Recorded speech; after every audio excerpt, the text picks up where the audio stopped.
How do you learn how to carry the weight of responsibility? Well, us civilians can learn a lot about the burden of leadership from veterans, especially today's guest, Jason Scott. Jason is an Army vet who served for 20 years, including combat tours in Afghanistan and Iraq. After retiring from the Army, Jason found a new sense of service in the mortgage industry, helping veterans purchase and refinance their homes to help improve their lives. Jason tells us about his time with JTF Full Accounting, and we talk about how powerful of an experience that was, especially for a soldier who understands the depth of the situation and what those soldiers went through. Jason Otis and I talk about why it is so important to shift your perspective beyond yourself and start helping others. And we discuss the impact that it will make on your business. How can you improve your foxhole? And why is it so important to pick up a shovel and start digging? What's a Mendoza line? Jason Otis and I dive into all this and much more in this fascinating episode. Quick reminder, rate, review, and subscribe to the show wherever you're listening. You can also find the full videos of the show on our YouTube page. And if you learned something from Jason, Otis, or me in our conversation, make sure to share the episode with someone else so they can learn it too. This episode is brought to you by Tribe and Purpose. The transition from college to that first career is a difficult one, and it's even harder when you lose your sense of identity. If you're an athlete who just comes to cleats, it's hard to go from being a rugby player to being Joe in accounting. We created Next is Best to help retired college athletes use their skills to create an impact through entrepreneurship. Next is Best by Know Your Tribe will help to smoothen that rough transition by helping you establish a clear sense of purpose, an actionable path to success, and the tools you need to manage your life. Your 20s are a confusing and chaotic time. Next is Best gives you the tools you need to make sense of the chaos and make this next chapter of your life the best one yet. You can learn more about Next is Best by Know Your Tribe at findyourpurpose.coach. That's findyourpurpose.coach. Now here's Cam Otis. Hey, welcome to the Cam Otis Show. On this episode, my good friend, veteran, neighbor, because you just live a couple miles around the corner out where we live. That counts as a neighbor. Jason Scott, how you doing, Jason? Good, Bubba. How about yourself, man? Oh man, I'm crushing it today. I'm gonna tell you the crisp air. That's why when we were in the green room, Camden said, "You're a little feisty today, Dad." I'm like, "Oh yeah," 'cause I just got back from a walk outside at 17 degrees, so I'm feeling fresh air in my lungs and I'm ready to go. So, Nice. and which could be dangerous. So just fasten your seatbelts, folks. But I was looking at what you did. And I mentioned veteran, and you had a job which is very close to my heart towards the end of your career with JTF Full Accounting. Yes. And not many people know that that's going on out there. So I would love for you to just tell us what JTF Full Accounting is, because like I said, it's very close to my heart. I know it's close to yours too, Jason. Yeah. It's weird too, because I never knew about it pretty much my entire career until towards the end, obviously, right? But, JTF Full Accounting, which it's been called SIL-HI, it's been called DPAA, it's called JPAC. Basically what it is it's Joint Task Force, all branches of service, forensic accounting of those that we've lost, basically, right? MIA, KIA, basically missing in action, right? From previous locations that, we've had to do bad stuff to bad people, right? Mm-hmm. So after my last combat tour to Afghanistan, I was pretty burnt. I mean, I did 8 tours, 4 to Iraq, 4 to Afghanistan. And when I got back, my sergeant major buddy at the time was like, "Jay, you need a break, don't you?" And I was like, "Yeah." And at first their break was, "Hey, we're going to send you to command and staff school." And I was like, so, and I went, right? I went to the battle staff school and I came back. I was like, this is not for a guy like me. And he's like, "Yeah, you're right. I want you to go talk to my buddy over at JPAC, which stood for Joint POW MIA Accounting Command." And I went over there and I knew nothing about it. Met with the sergeant major. He's like, "Well, hey, bud, we work in a small team. We get augmentees from different branches of service, and we typically go to locations around the world based off of forensic evidence, trying to find those that have been missing in action for many, many years." We're talking World War I, World War II, Vietnam, Korean War, right? And my first mission was in the Quang Binh province of Vietnam, which is where my father actually had served as a snake eater back in the day, right? So, there's a lot that's involved with that because it's science. So you've got anthropologists, archaeologists, right? And then I'm the farthest part of the science part. I'm literally just a very expensive digger at that point, right? My job is to dig based off of where the archaeologist points, says, okay, here, we're going to do a 3 meter by 3 meter grid. And then there's some rules involved, right? So you dig, you scrape down to a certain depth, which they call incident sterile, meaning, so like in Vietnam, it was over 60 years ago, right? So obviously terrain builds up over time, you have layers. So you have to get down to what they call incident sterile, the time of where the incident took place. So that could be 6 inches, that could be 6 feet, right? Just to get to starting, right? And then what you do is you dig and you're scraping and you're looking for osseous, which is bone, right? Any type of bone. I'm not an expert at that. I see it. Hey, I found something. They look at it and they're like, yes, that could be human, or no, that's animal, right? Or LSA, life support stuff. Like it could be, bomber jacket. It could be flight gear, whatever. Anything that would be tied to that incident. And if you find something, then what they do is they move the box out more. So like if you have a 3 by 3 meter box, and let's say you find it on the north end of the box, if you find something, they're going to push out another 3 meters. So now you've got 3 meters by 6 meters. And if you find it on the right side of the box or the east, they're going to push it out.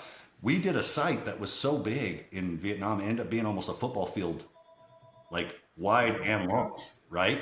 All done by hand, mind you. Like you're not, now granted you hire local national workers. We won't go into the politics of that, but they're not paid very much, but they're there to help you. So you got 150 to 200 workers a day that are also helping you as well. That was my first mission. And I fell in love with it. One, because being in the province, I was like, wow, I couldn't even imagine have been a platoon sergeant at this time, trying to, one, shoot, move, and communicate, right? Maneuver, just all the things that Vietnam throws at you. Very beautiful country, but also a very, right? So that was the first mission. And then the second mission was an actual World War II mission. That was part Germany, part Belgium. And, understanding the customs and culture differences between the two, even though they're still, same continent, and different rules that apply, right? And of course, we didn't get local nationals to help us there. That was all us. And that was literally 4 football fields long by 5 football fields wide, and went to a depth of 10 meters, all done by hand. So, and you're there for like 6 weeks at a time. So you work from sun up to sundown. But when you find something, and then the science team, they take it back to, there's 2 locations. There's one at Joint Base Pearl Harbor, and then Offutt Air Base there in Nebraska. They do their mitochondrial DNA science stuff. And when they figure out that it is a match to the person that you were looking for, there's nothing, it seems morose, but it's also fulfilling knowing that this family for 60 years, we're talking at least 2 to 3 generations of folks within this family that now finally have closure, that they found that person, right? So I used to always say, to me, I couldn't have asked for a more well-rounded way to finish my career than doing something like that type of a mission, because just seeing the effects that it had on the family, and it's always up on the, believe it or not, it's always up, their budget's always up on the chopping block every year when it comes to monies that the government's going to allocate, right? And it's sad because they made that promise, no one left behind, and they're keeping that promise, right? So, yes, great. It was a great way to finish my career in the Army, for sure. And I think that's so powerful. I mean, that's one of the reasons I was always fascinated by it. If I had had the opportunity, man, I would have jumped all over that because I remember growing up in the era of Vietnam War ending, and the MIA bracelets and all that, and then all the training and everything we talked about, and you touched on this, is no man left behind. Yeah. And you as a soldier doing that mission are fulfilling that promise. Absolutely. The nation promised it, but you're the dude with the shovel in your hand. And that's a powerful thing. And yeah, I appreciate you telling us about that. It was great, like I said, and and what's crazy is, a lot of people don't understand, the way civilians interact with, active duty members, right? So those anthropologists and archaeologists, they are true civilians. They're DoD civilians, right? But they are the experts at their field, and they're people just like the rest of us, and their compassion and their passion to help fulfill this mission. They never served, but you feel it. I mean, like to them, it's it's a full blown op order, right? Like they're like, we're gonna, mission critical. We're going to do this, and to see that from a civilian perspective and the way that they execute, that's I think what was one of the most fulfilling. I mean, yes, when you have augmentees from all branches of service, like we'd get the 18 Deltas, right? That would be there for medical support, right? And they're sitting there digging right alongside me, But to see the civilians just as passionate about that, like that really, that really touched or impacted me, I guess is the best way of saying it, right? So. From the civilian side of it, what makes me think of immediately when you're talking about being that province in Vietnam is when we lived in Germany, Dad, and going to Normandy and seeing Point du Hoc and these different things. And I think I just want to ask Jason, like, what about the perspective there? Because you have a depth of understanding. Like we listened to what's the audiobook we listened to, Dad? Longest Day, is that the Normandy one? Yep. So we listened that the entire way out, entire way back. And so I got my history lessons. I got to stand there, got to lean over, look down the cliff. Yep. To me, it's just like, this is just, I mean, sorry, no other way to say it, batshit crazy. Like, I can't wrap my head around it as a civilian. Like, even being told a bunch of the things that guys did back then, I don't really have any real perspective on it because I'm a civilian, right? So can you talk a little bit about just your perspective of being like, I know what they were doing here. Yeah. Like, you know. I mean, so that's the crazy part, I mean, I can't remember, sorry, the show 1883, it's a prequel of Yellowstone, right? Mm-hmm.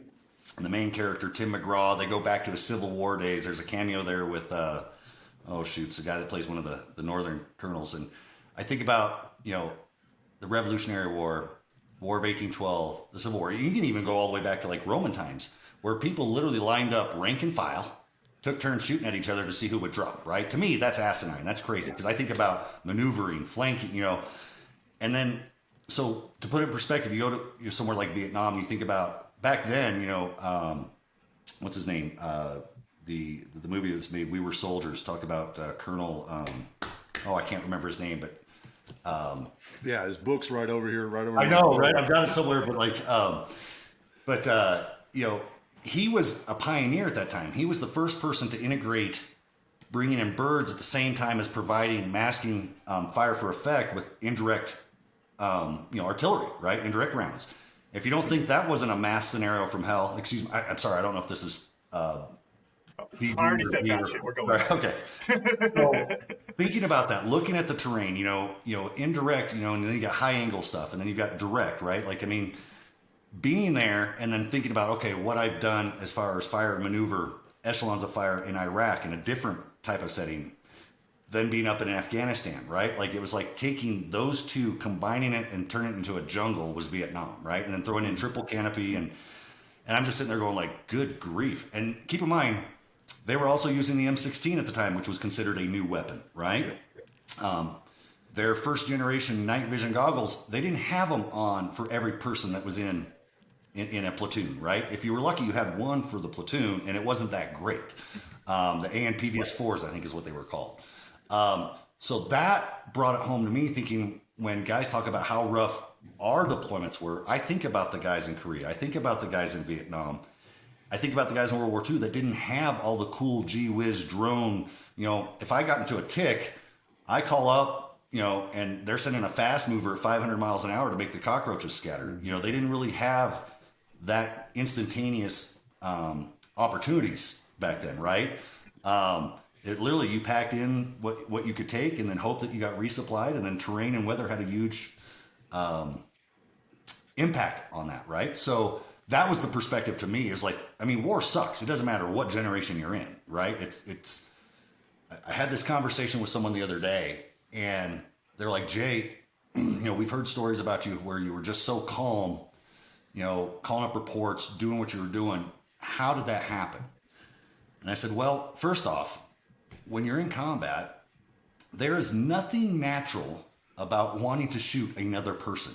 Even if they're shooting at you, it's not natural, right? It really isn't. Okay, I mean, think about it, right? We're raised with a good sense of morals, and shooting another person is not part of that what you're brought up with.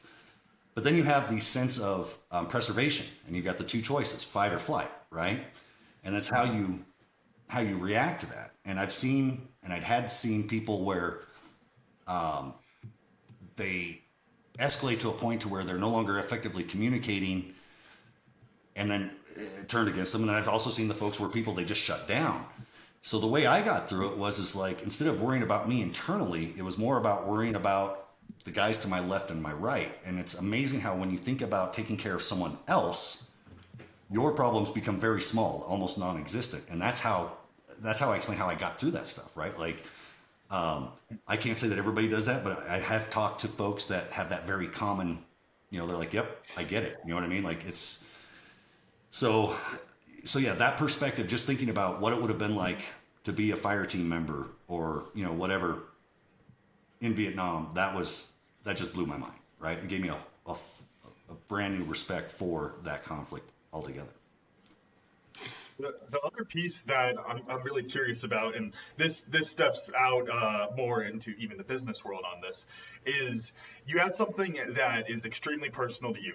We already talked through that, the perspective and how powerful and how passionate you were about it. And you didn't have a skill set to do anything.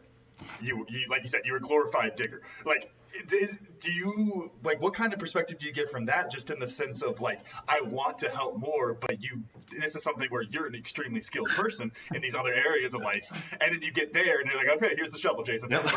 Like, dig a hole. Like, what? Like, that's got to be a really frustrating place to be. But it's, again, humbling. You're thinking like, wow, the Army spent a lot of money to train me to do what I do to where I'm doing this now. But then at the same time, you realize who else is going to do it? You know what I mean? Like, when you serve, I don't think it matters what MOS, what job specialty.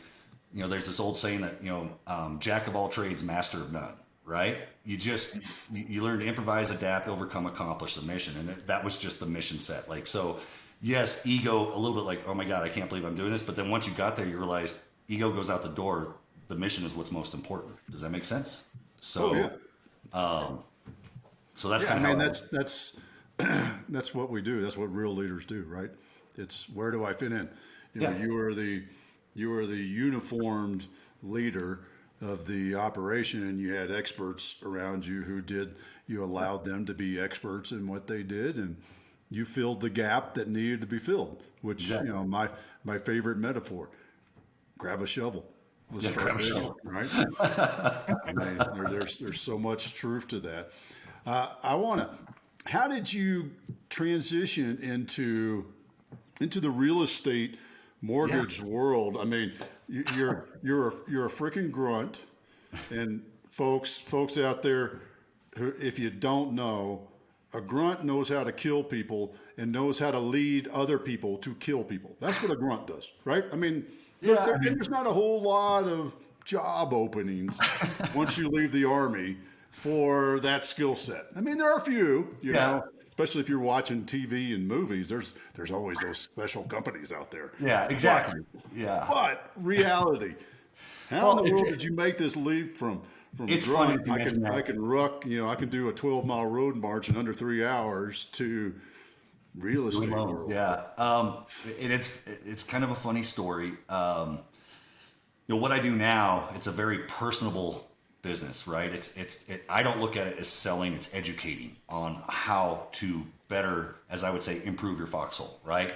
Now, granted, with about a year and a half left, as an E7, and with different skills and different schools that I've been to, small leadership schools, all that fun stuff, the identifiers that come with it, I was very marketable in, that other arena that we're talking about, those 3-letter organizations and stuff of that nature. And at the time, they were offering, huge paydays, right? And I was, we bought a home in Hawaii, so there's a certain expectation of what you have to make just to continue to live there if you want to live comfortable, right? And I'm not saying like, as a rich person, just comfortable to make sure you pay your bills and do stuff, right? Yeah, you mean keep a roof over your head, and food on the table, right? Food on the table.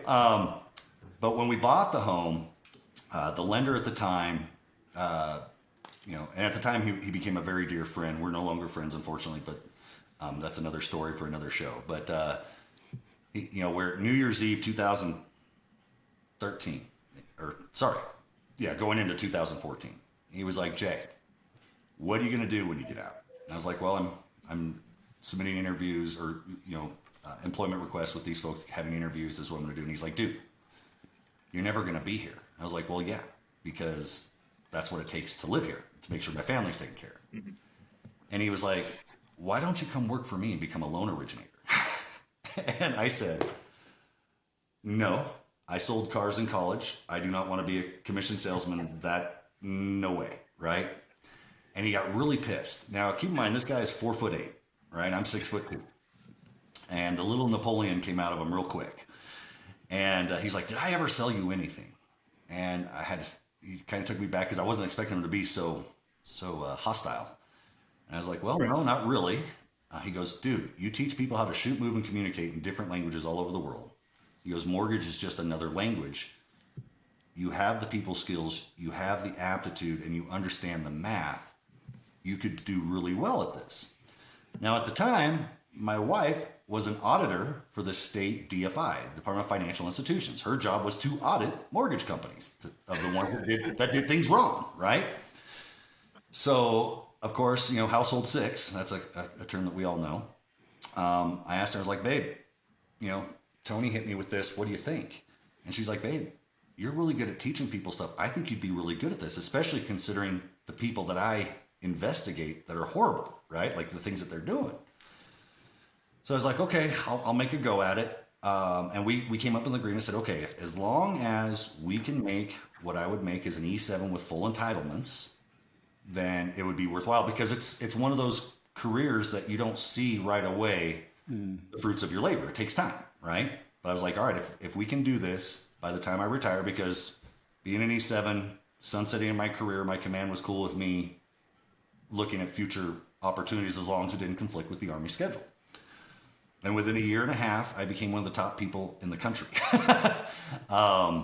just by teaching people. And the rest is kind of history. I was the top guy for the first company that I started the career with, which then put me on the radar for the second company that I joined. Jason, let me jump on it, man, because there's a key thing that that I want you to emphasize, or I'm going to extract out of you, whether you want it or not. Okay.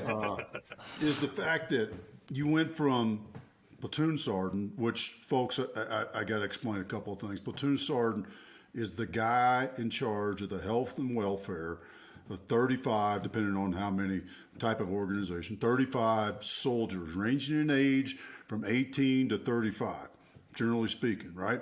And they've got runny noses and bum knees, and they got athlete's foot, they've got ear infection, all these things. He was in charge of that.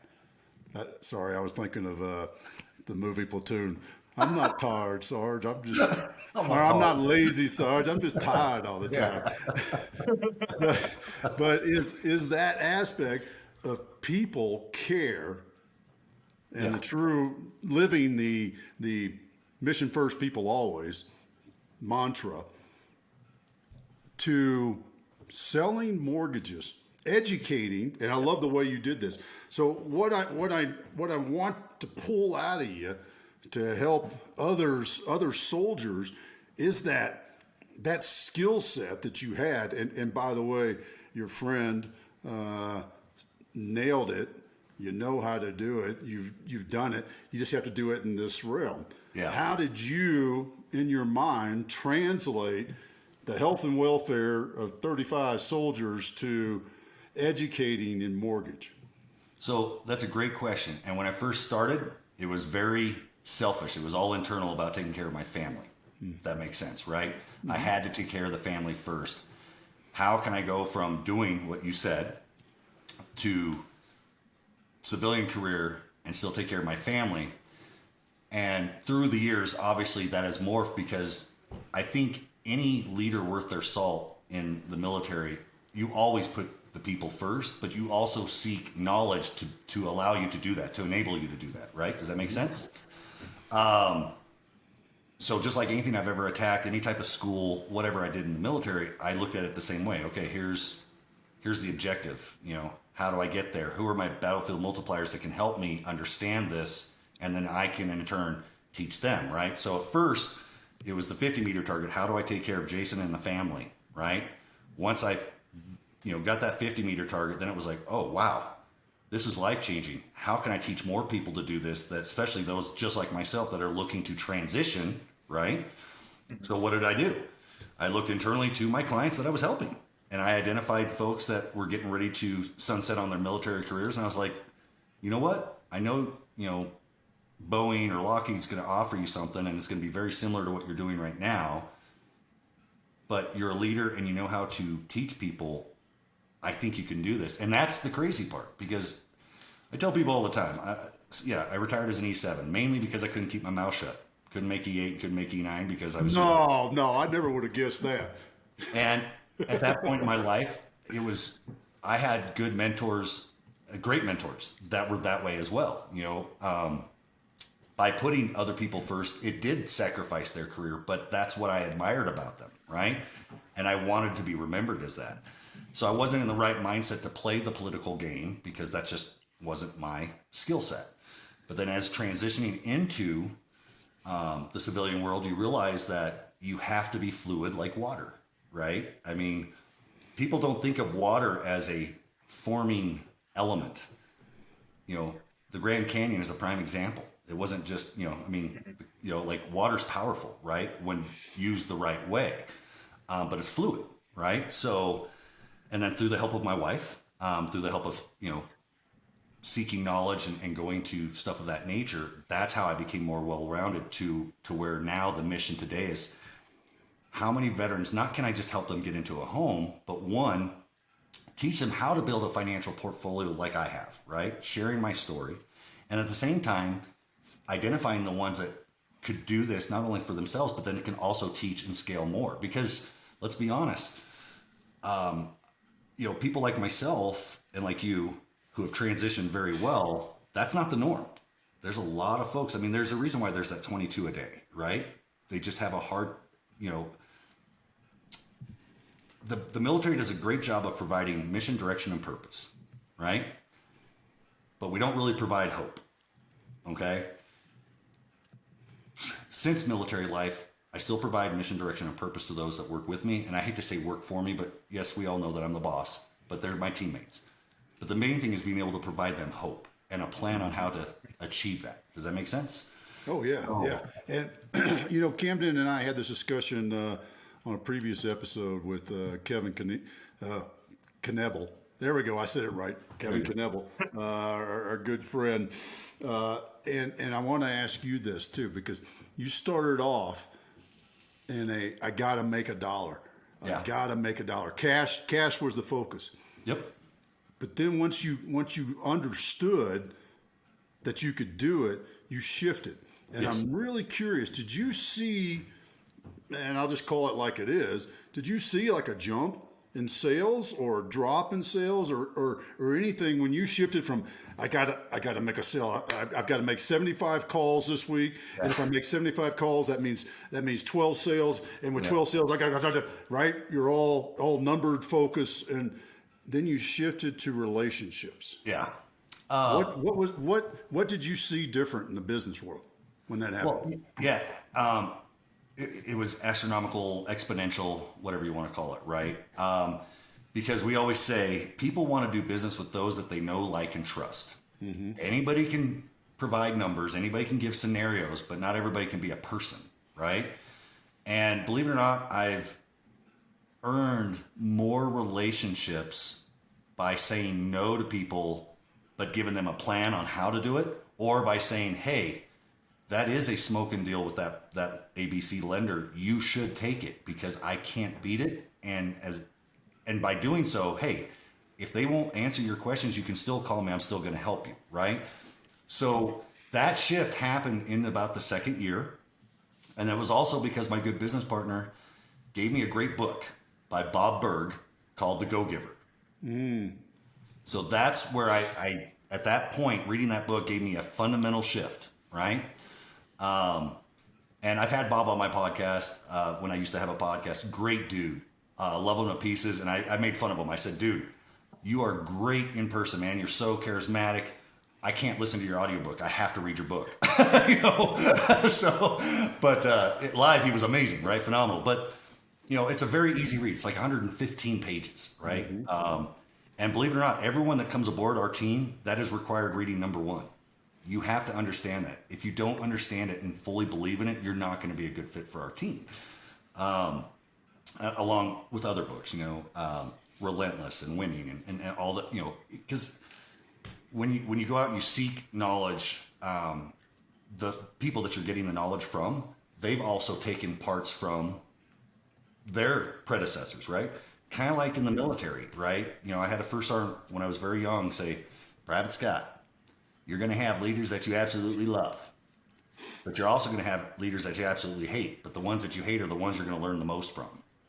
Because even though you don't like them, they did something to earn that position. You need to learn from that and put that in your toolbox. And that's just kind of the way that we approach life, right? Like, I'm not perfect by any means. I know I'm a difficult person to get along with sometimes because I look at the 1,000-meter target. Everybody's like, well, Jay, we got the 50-meter target. And the way I process things, I've already hit the 50 and the 500. I've already seen it. You know what I mean? And like my wife, prime example, she's a very process-oriented person. She has to go A, B, C, where I go A through Z and back to B before she's even made it to C, right? But she's been very patient, and that's how we work, right? But you're absolutely right. Yes, once I went more from, it's just like anything in the military, the 7-8, the Infantryman's Bible, right? It teaches you the basics. Well, then you've got the Ranger Handbook. It's kind of like the advanced version, right? You're adding another layer. You're adding more stuff to it. Gets you think a little bit different, right? Well, same thing in the civilian life. You got to learn the basics. So step one was understand loans, understand the math, that type of stuff.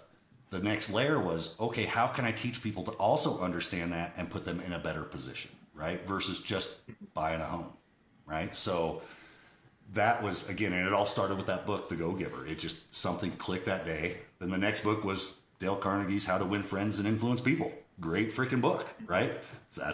So I have, it's funny because in the military, a lot of your officers through different branches, they have their book clubs, right? They make their junior officers read books. The enlisted side, we didn't have something like that, right? But that's because you didn't know how to read. Right? That's true too, right? I mean, they didn't have pictures or cartoons. Where now, that's just part of our mantra. It goes back to the first sergeant, taking stuff from leaders, whether it's leaders, directly, indirectly, experiences. There is a reason why senior officers expect their junior officers to read, right? So even with what we do, every book that I assign might not necessarily have anything to do with mortgages, but it will have to do with relationships and people and business, right? You could be the most awesome platoon sergeant, squad leader, team sergeant, whatever, marksman, doesn't mean you're good at business, right? You may have the aptitude for it, but you still it's another skill that you have to learn, right? So, and then the trick to that is kind of like the way we did it in the military. You crawl, walk, run. And once you're running, you're the SME, but you're now teaching the next set how to crawl, walk, run, so you can hand the baton off, right? And that's how you truly scale and how you make the place better. In this industry, though, it's tough to work with people that understand that mindset because most people are very numbers driven, ROI driven. But you have to look at the ROI in different ways, and that's what I think I do very well. To me, the ROI isn't necessarily always the closed loan. It's the relationship gained from that opportunity, right, to earn that relationship, right? And that's where I attribute that primarily to our success. So no matter what market I've been in, you can pick me up and put me anywhere and I'm going to do well. Where most people just, either they don't have that skill or they just don't want to put in that kind of work, I guess. You reminded me of a couple of things. First off, my smart ass requirements, don't be a marksman, be an expert. Yeah, exactly. Please, folks, look it up, Google it, but there's a reason I say that. But, you just reminded me, I had a great conversation with a friend of the show, Scott Kinder, last night, and we were talking about repeat clients and growing the business and scaling in that sense. And there's a little play on words that I always like to use, and there's a difference between having a customer and having a client. Yeah. And what you do with a relationship is you create clients. Mm-hmm. And a client, they may not buy another home for the rest of their life, but you know what? They're going to be like, hey, call that dude Jason and his team because they are the ones, or whatever it may be. That's the difference between, because when you have a relationship, you create clients who call you back and refer you. Yeah. When you have a customer, it's one and done. Yeah. It's like the truck stop on that drive that you're never going to make again, that you happen to stop at that. You're a customer for them. You ain't a client. Exactly. That's a big difference. And I'll take it even one step further. Our time in Hawaii, I still greet people with aloha, right? Hey, aloha, and they're like, oh, you're from Hawaii, or you live in Hawaii? No, I used to. I lived there for 12 years, but that's just one of the things. It's just a little bit different than saying hello or hi or howdy or whatever, right? But one of the big things is about ohana, right? Your extended, or hanai ohana, right? Mm-hmm. And everyone becomes a family member. And when you've helped as many veterans as I have, that's hard, right? I mean, in my 9-year career, I've helped probably close to 2,000 veteran families that are all part of my ohana, but it kind of goes back to the drill sergeant. Everyone remembers their drill sergeant. The drill sergeant doesn't remember them, right? Yeah. But the drill sergeant will remember certain things about people. So one, I want to be impressionable to where they remember me, and they remember me because they know that I'm genuine and authentic, and they truly do care. And they know that they can call me about anything, whether it's a mortgage or not. Most people will like, you know what, Jay's pretty well connected. Let's see if he has an idea of who we can connect with, right? And when I bring people on, I tell them that. I go, that's a measure of ROI, is there's power in being someone that knows how to connect people with other people, right? It keeps you top of mind, and that's trust. People trust you that you're going to give them a good introduction, not just some, like, here's a name out of, going to my kid days, Yellow Book or Yellow Pages, right? Like, I mean, it's like you said, and they value your trust, and they know that they can come to me and say, hey, Jay, I'm thinking about doing this financially. What do you think? Hey, you know what? That's a great question. My expertise is I use, because again, I do lending. However, I have a financial planner. I have a CPA. I have a tax attorney, right? And these are people I meet with at least once a quarter, if not more, to make sure that we're all in sync. And when I tell clients this, I'm like, these are people that once you have a home, you're going to want this, right? Not just the QuickBooks, not just the, TurboTax. Like, you need to talk to people. Well, yeah, but TurboTax can do it for free. You're right. However, there's 97,000 pages to the U.S. tax code. Like, it's worth the $1,200 to pay this person to make sure that, they're just as passionate about that. Or financial planning. He's a category 7 or series 7 or whatever they call it. He knows that's what he does, right? And you want to make sure that they're all talking and communicating together, because you're trying to build and improve your foxhole, right? So yeah, I love doing that. I love connecting people with people, especially good people, right? Like, I'm at a point in my life now to where I don't have time for the drama, right? Like, if you're a negative Nancy, I don't have time for that, right? Like, you got to be positive, you got to be moving forward, and you got to try to continue to make the place better and help make other people better. So, and the sad part is when you do that, you find out that there's a lot of people in your own family that you probably won't talk to anymore, which is true. Just because, I've been very blessed and fortunate to achieve the success that I have. And I have family members that are like, oh, you're just lucky. Well, luck may have had a little bit to do with it, but honestly, it's hard work, the grace of God, and doing the right thing. And you can do it too. There's, you've got the aptitude, you're just lacking the drive or the determination or the willingness to put in the work. And I just don't have time for those types of conversations to where it's a victim mindset. I'm not a big fan of the victim mindset. Never have been. Like, all of us, you can look at it, a stumbling block as a stumbling block, or you can look at it as an opportunity to learn, to grow from. And that's the way I choose to live my life. Is we're going to make mistakes, but those are truly opportunities to learn, so. This episode is brought to you by Tribe and Purpose. If you're a college athlete who just hung up the cleats and you're looking to make an impact as an entrepreneur, then Next is Best by Know Your Tribe is perfect for you. Get a clear sense of purpose and a path to success so that you can make a bigger impact and make this next chapter of your life the best one yet. Learn more today at findyourpurpose.coach. Now let's get back to the show. Sorry, we went all over. I love that. No, you're good. I had a question, and I think Dad, we might have talked about this before. I want to throw this over to you, Jason, and then Dad, if you want to jump in too. Y'all might need to put on your civilian hats a little bit for this, because I think there's a limiting perspective from your end. But let me explain on that first. So we talked about, Jason, you said you start off on the selfish reason, help the family, right? Mm-hmm. And then you grow the family and looking to help other people. It reminded me of earlier when we were talking about, what was it, JTF full accounting, when your time there, and you were talking about, talking about it being in combat and putting the perspective to the other person, how your needs all of a sudden get so much smaller. Reminds me of something that, Dad, we've talked about this, when you have a relationship with somebody, like a really good relationship, friend, wife, whatever it is, that your feelings are 1 to 10 on a normal basis. And when you have someone else like that, it goes negative 10 to 20. And then you have a kid and it goes negative 100 to freaking 10,000 probably. Like, it's like as far as your highest highs and your lowest lows. The more people you have in your organization, the more people you have in your family, the higher and lower those numbers get. I think about, even just my experience coaching rugby. When you have a team of, I got 60 college kids. I'm out there in 2 days. I'm excited. But I got 60 college kids. I'm responsible for helping them, Dad, you always talk about this, just becoming men and not just getting better at rugby, but being good people and that kind of a thing. That's a lot of weight. So the reason I say y'all might need to put on your civilian hat here is because you guys might be more used to that weight.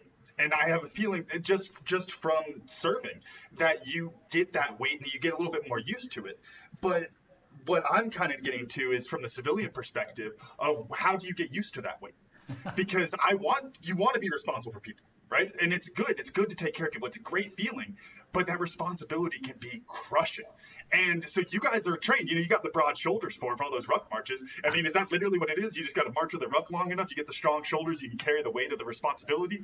Or what is it? What are your thoughts on that, Jason? I'm going to quote Gary Vaynerchuk. I don't know if you know who he is, right? He said this quote a while back, it's a few years now. It said, it's okay to be 49% selfish as long as you're 51% altruistic, right? So, and the reason why I say that right now is because you're talking about this burden of, well, they call it the burden of leadership for a reason. I mean, I believe there's books and all types of stuff. I never looked at it as a burden. I looked at it as an opportunity. And I think it really just depends on your mindset. Yes, are there lows? Yes, are there highs? But as a person, it's how God, that's a whole nother conversation for another show. But I mean, it's how you were raised. You're right. Trying to take off the military hat and wear the civilian hat. Well, you got to think, 20 years of my life was in the military. Otis, at least 20, if not longer, right? There's a reason why we can lean on that, because it was a great foundational block that taught us a lot of life lessons that, believe it or not, do transfer into civilian life. As far as getting used to the rucksack, I can remember smoking up Joe. One of the ways we smoked up Joe was, you're never going to beat Alice. Alice is the rucksack, the original rucksack way back in the day. If Joe had a smart mouth, well, we'd throw a 45 plate in the rucksack. And if he still had a smart mouth, we'd throw another 45 plate in the rucksack. Eventually, Alice is going to win. Now, when you rucksack, you don't start off with 50 pounds, 100 pounds, 150 pounds. You don't start off with a combat load. You start off, you do your thing. You do your 2 mile, your 4 mile, whatever, so on and so forth. However, each people do it different. And I think that's the way you approach life. What is it? How do you eat an elephant? One bite at a time, right? So I don't think, whether it's a civilian hat or a military hat, I think it's just life in general practice is, you identify the opportunity or objective, develop a plan, initiate the plan, and then execute it, right? And then you're going to make mistakes and learn along the way, and then you got to, frago or shift, pivot, whatever people want to use. But again, it goes back to what I said. I don't believe in a victim mindset. I never have. It's just one of those things, like, I've just felt like, okay, I know what I can do. I know the limitations of what I can do, but I'm also recognizing that I may need some help. That was the biggest thing, is recognizing, hey, I may need to add some combat multipliers because they're really good at this and I don't know enough about it, right? And as men in general, do we like to ask for help? Not necessarily, right? That's a hard thing to do. So I don't know if I have, and I'm sorry, I again went around the goat on this one.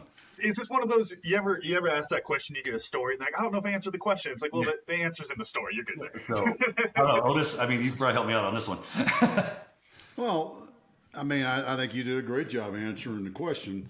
I'll just add to it with the fact that the military is very good at linear development. Yes. You know, you go from being responsible for just what you wear and carry to now you're responsible for your buddy to now you're responsible for 3 guys and 9 guys and 30 and on up, right? Yep. It is very much like that. The military is very linear. All branches of the military are all very linear. Life is not linear once you're outside the military, no. But the principles remain the same, which really leads me to a thought, and I have this discussion with a lot of, almost every fellow that I'm coaching as they're transitioning off of active duty, is the whole diploma and certification thing. The Army is great about education and development. Got to go to this school before you can go to that job. Yep. You got to go to this school before you can get promoted to here. And all these sort of, back to that linear yep. path. One of the things I always found interesting, and I've learned in reflection now that I know that's not how the rest of the world works, is going out and getting those certifications and diplomas. And how did you handle that, stepping into a realm that requires a lot of those, you know, got to go get your project management, got to go get a certification in mortgage, got to get a certification in blah, blah, blah, blah, blah. How did you handle that without going back to Army mode of, well, now I've got 3 people working for me, so now I got to go to PLDC, Primary Leadership Development course. Well, right? That's, well, okay. Again, start off, all right, guidelines. That was the first thing. I got to understand, the VA guidelines are insane. They've changed multiple times, right? I believe in, you become a master of one thing, which is foreign to us in the military because, again, jack of all trades, master of none. So I had to say, okay, I have to become a master at my craft. So I've got to learn this first, right? Being able to lean on my social skills, leadership skills, stuff of that nature. And then as doing that, the other thing about this industry, believe it or not, you're not ever going to learn it all. I still learn things to this day doing this job because, again, guidelines change, circumstances change. Prime example, if both of you were to do a loan application, even if your FICOs are the same, income levels could be different. There's different nuances, right? And you learn that through repetition and time. There's no easy answer to say, okay, yep, I've taken my 20 hours, I've got my state licensing, I'm ready to be a loan officer, which is very linear, like you were saying, right? The true learning happens once you start doing, right? And unfortunately, you're going to make mistakes, and mistakes cost money. And the quickest way to reinforce a lesson is when that money comes out of your pocket, because you will. And that's why I tell guys that come in, I've got E9s that are on the pipeline right now, getting ready to start. And I said, look, do you have reserves built up? Can you sustain your lifestyle knowing that you probably won't see much for the next 12 to 18 months? Yes, I can. Okay. Are your reserves put up to where if you make a mistake during the next 12 to 18 months, you can afford to pay for that mistake? Because your clients will not. The clients will not pay for your mistake. You will pay for that mistake. Do you understand what I'm saying? And that's where they're like, ooh, didn't think about that. Wait a minute. Right? So, again, I started linear because that's what I knew. That was common, right? And then, again, as I grew and was around more professionals that have been doing it longer, I've always been one to seek knowledge. That's the big thing. You've got to you talk about reflection and perspective, right? I constantly reflect because that's how you get better as a leader. You have to understand the limitations of your skill set, right? And then know that, okay, I may be the best at this. I need to seek elsewhere to get better, right? Or potentially bring someone on. So I'm sorry if that's not the cut and dry answer, but it's, again, the linear version is what's common and known. It's a great foundation, but then you have to be able to seek wanting to go out and learn more, right? There is no blueprint of like, okay, if you want to be a top producer and scale a team, this is who you go do, right? Like you don't. You find those top producers and say, hey, we're similar in volume, but I see that you do twice as many units. That intrigues me because that means even though your loan amounts are lower, your processes are dialed in. I can learn something from you because my loan amounts are bigger. And if I can do your amount of units using your processes, that's a win, right? Yeah. And that's where you got to chuck ego, right? Because ego will be the downfall of everything. Like if you truly think that you can't learn that you're the best, the next best thing since cracked nuts, then you're not going to scale and you're not going to grow. So I think that's really what it is knowing. I think Otis, you and I were talking about this, having a business coach, right? Even the most successful people in the world have business coaches, right? Or some type of coach, personal coach, lifestyle coach, whatever. But you've got to be willing to accept that. I guess is the best. No, that's spot on with that. And yeah, I agree. I got one more question for you. Going to test and see how many TBIs you had. What is a lesson from your drill sergeant? Because you know the rule. You always remember your drill sergeant. He don't remember you. What's a lesson you learned from your drill sergeant that you still use today? Trust but verify. Ronald Reagan taught us that too, by the way. True. Was he your drill sergeant? No, I learned a very hard lesson in basic training because I was an older private, when I joined the Army, right? I wasn't your standard 16 to 18-year-old kid. So I had a couple years of college and stuff. I was in my young 20s and went to take a shower because it was shower time and left my shit unlocked because I figured I could trust everybody in the bay, right? Mm-hmm. At minimum, the drill sergeant. The drill sergeant is the one that came in and jacked everything up. You left your shit unsecured. Trust but verify, right? So yeah. So to this day, and I'll be honest, I tend to trust people more than probably I should because I truly do want to believe in the best version of that person, if that makes sense. Mm-hmm. And has that bit me in the ass a couple times? It has. However, it wasn't so bad to where it was detrimental to my business, to my life, because I really don't want to change who I am. I really do want to be able to see the best in people. The difference is I just spend a little bit more time verifying who they are versus just taking it at face value, I guess. I think that's such a big piece there because if you talk about trusting more and like letting yourself be hurt by that sometimes because the alternative it's kind of no hypothesis there is if you don't then you're going to become a jaded asshole and nobody wants that. It's okay to get wrong sometimes, but it's like because it's worth it to continue to trust people like that. Well, and again, like I said earlier, every stumbling block is truly an opportunity. So you never want to close off opportunities. So if it means changing who I am as a fundamental person, then that means I'm going to be shutting off potential opportunities, right? So the main thing is making sure that you learn from that opportunity and don't make the same misstep moving forward, right? So, or how to handle it better, I guess. So. Well, thank you for that setup because the impediment does become the way. So now I've got my stoic quote in for the show. We waited to very, very close to the end. Yep, tick that box, Camden. No rugby talk, but we got the stoicism in. Which the rugby stories, we checked both boxes. Oh, we did. That's right. Yes. All right. Successful show. Put that one on the box. And speaking of success, and what I learned was that great feeling when you realize that it wasn't about the dollar. When you realize that it's not about the dollar, then you can have success in your life.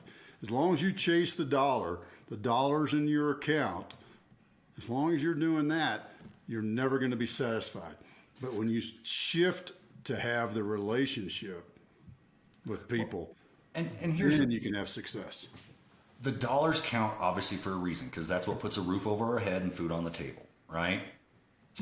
It's kind of like, what is the Powerball up to now? Like $1 quadrillion or something stupid, right? Yeah. And, talk with friends are like, oh my God, can you believe one person won the $1 billion? I'm like, brother, I've obtained success. Honestly, it's weird how once you reach a certain level of success, anything over that, it's really kind of overkill, right? But it's kind of like you don't climb Mount Everest right off the get go. You got to get to a base camp, or before a base camp, you got to do your train up and all that stuff, right? So dollars do count. And then I equivocate my bank account to something that I learned in baseball many years ago called the Mendoza line. Have you guys ever heard of that? So Camden, the Mendoza line was named after a baseball player that hit below 200, I believe is what the batting average was. If you were below the Mendoza line, you got sent back down to the minors, right? Probably pretty much career death. Well, everyone has a Mendoza line in their bank account. Now, when I was active duty, that Mendoza line might have been $25 because living paycheck to paycheck, that we had to have at least $25 in the account. Does that make sense? Right. And as you achieve certain success, whether it's monetarily or whatever, that Mendoza line shifts, right, to the right. So you're always cognizant of the Mendoza line. But then once you reach that Mendoza line, then it's like, well, what can I do with it that can help other people, right? And that's where my wife really had a huge influence on me because we both grew up super poor. The difference is my parents were very internal and selfish, and I can say that, where my wife's parents, even though they didn't have a pot to piss in, every year they got more joy out of helping other people through time, talent, or treasures. Does that make sense? Mm. And her having that rubbed off on me, you're right. Yes, I've hit a Mendoza line that's probably much higher than most other people, but you've got to have that balance, right? So even when our Mendoza line was $25, we would still, the holidays, there's so many people out there that don't even get a meal during the holidays, right? Like go volunteering some time because it makes you feel better as a person helping someone else, right? And in this industry, you're correct. If you just focus on the dollars, I call it commission breath or commission fangs, right? You don't think your clients can smell that or feel that, right? Like it's just, it doesn't make sense. You've got to get away from that mindset. I'm in a position of service, and how that service looks will depend on the situation, the unique circumstances, but I'm still going to help them in one way or another. Whether I get the loan or not, I'm still going to help them, right? And that's the biggest thing is when you can make that shift to where you truly just want to serve and help others, the dollars come. And then what's crazy is then the dollars don't matter. It's weird. Like, I mean, you just, again, it's what can you do with it? How many more people can you help? And now you start talking about legacy building, right? What am I going to be remembered for? What are my kids going to be remembered for? What values have I instilled into them to where that they've learned from lessons that I've, on the harder side of life that they can in turn, that's again, that's very 1,000-meter target stuff, but that's what I think about. That's what consumes my day, honestly, is literally a 1,000-meter target. So I love that. It makes me think, in economics, they talk about the marginal utility gain of the dollar, and it flattens off on the curve. What they don't talk about is, well, what do you do with that dollar when that utility drops off? There's other things that you can do with it. So I love that. I had to get one quick question in, Jason, because you mentioned this real early on. You said your dad was a snake eater. And Dad, you chuckled like there was something messed up going on with that. So can I just get a quick definition of what messed up job that must have been, just based on the way you guys reacted? Dad was a teams guy, just like your pops, in the 18 series. I don't think they were they called 18 series back then? No, they weren't. No. He was they were just special forces. They went through the Q course. And he was an original LERP, believe it or not, before he went that route. Believe it or not, my dad started his Army career at 16 in Vietnam because his mom signed off to say, yeah, you can go ahead and go to the Army. Now, his first 2 years, though, he had to stay in Germany, and he was up at Stuttgart, which is where we have a lot of our special friends up there. Mm-hmm. And he was tied to a 2-star general at the time that was over that community that saw a lot of, what's the word I'm looking for? Aptitude / promise, and suggested that he could be really good at it, right? And he was. And he did 4 different tours in Vietnam. My father and I are estranged at this time, mainly because as he gets older, there's just certain things that I have a healthy respect for him. However, I can't agree with life decisions. Does that make sense? Mm-hmm. He is his own man. That's fine. Don't wish him any ill will. But unfortunately, he's also kind of turned to that victim mindset, which I just have never been a part of, right? So, but yeah, so snake eater was a common term back then. I think people still use it to this day to some degree, right? It's not as loosely used, I think, but Those outside the community, yeah, outside the regiment, yeah. really, are the ones who tend to use it because the theory is that you're so deep in the bush that you'll eat snakes to survive. Yeah. That's where it comes from. So, Camden, how about you? What did you learn? Jason, you said this, that it's okay to be 49% selfish as long as you are 51% selfless. And I think I got those words right. I think I might have just said selfless both times, but you guys know the quote. Well, I personally think that is such a fascinating thing. Yes. yeah, there we go. But I think it's such an interesting thing. I don't know, like I've been sitting here looking at my notes, like I don't know if I draw it at 49, but that is such an interesting thought process of just as long as you are still giving back, Yes. It's okay. And I thought that was really interesting. Jason, how about you? What'd you learn? Jeez. That I talk too much. No, you already Time to knew start that. podcast.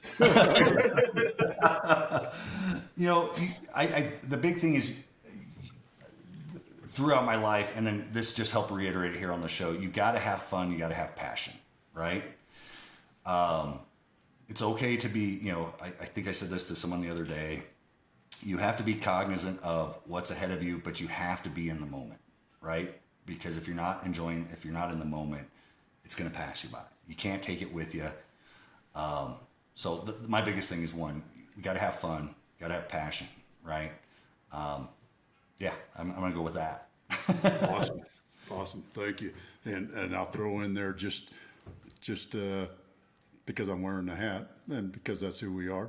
You also got to have purpose. Exactly. So, Jason, how do folks find out, get in touch with you, find out what's going on with Task Force Mortgage, sign up for a loan, even though interest rates are a little crazy, but I bet you got some tools that'll help out on that. Yeah, I mean, we'll talk to each person individually. You can go to taskforcemortgageteam.com. I know it's a mouthful, but it makes sense. You can reach out to me directly. My cell phone, 808-798-9054. I have a 24/7 call service because a lot of people do call me, but at least that way you get a live person that does speak English and is in the U.S. You can email me, jason.scott@taskforcemortgageteam.com as well. Or you can LinkedIn, Jason C. Scott. You'll find me. I mean, it's not hard. You can Google search me. You'll probably find me. I'm here to, bottom line, help. I don't want to sell you anything. If you got questions, I'm here. I'll give you the answers, right? And if I don't know the answers, I will find someone that will get them for you, for sure. Awesome. Thank you, Jason. That's great. And folks, that's taskforcemortgageteam.com. Right. I almost screwed it up again. But I got it. I slowed down. Slow is smooth and smooth is fast. That's all I got to say. Yes, Jason, man, I really appreciate you taking some time out of your day to spend it with us and sharing some of those great lessons, man. It's great to see you and great to hang out. Well, brother, I appreciate it. Otis, Camden as well. It's always fun talking with you guys. So thank you so much for having me on the show. And as long as we can provide value, that's the main thing, right? So awesome. Camden, run us out. All right. Thank you all for listening to the Cam Otis Show. And a special thanks to our guest, Jason Scott, for joining us today. If you enjoyed today's episode, make sure to pass along to someone else so they can enjoy it too. Make sure to follow the Cam Otis Show on Facebook and Instagram. And you can watch full videos of the show on our YouTube page. While you're there, make sure you hit that subscribe button too. And as always, the full archive of our episodes is available at www.camandotisshow.com. Thanks again, and we'll see y'all next time.